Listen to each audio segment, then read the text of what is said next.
எனக்கு ஒரு நல்லது நடக்குமா அப்படின்னு கேட்டு வரீங்க.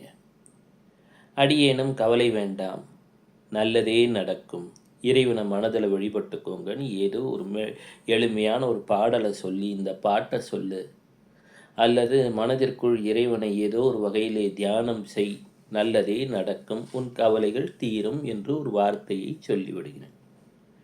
சொன்னதற்கு பிறகு யோசிக்கிறீங்க, என்னடா இது, இந்த அண்ணா நவீன கால உடையெல்லாம் உடுத்தியிருக்கார், எந்த ஒரு சாது சந்நியாசிக்கான வேஷங்கள் எல்லாம் தரிப்பதே இல்லையே, சொன்ன பரிகாரமும் மிக மிக எளிமையாக இருக்கே, வெறும் மனசுக்குள்ளே இறைவனை வழிபடுனார், ஒரு பாட்டை கேளுனார், நல்லது நடக்கும்னார், எதுக்கும் இன்னொருத்தர்கிட்டையும் போய் கேட்டு வந்துடலாமான்னு ஏதோ ஒன்று கேட்க போயிடுறீங்க.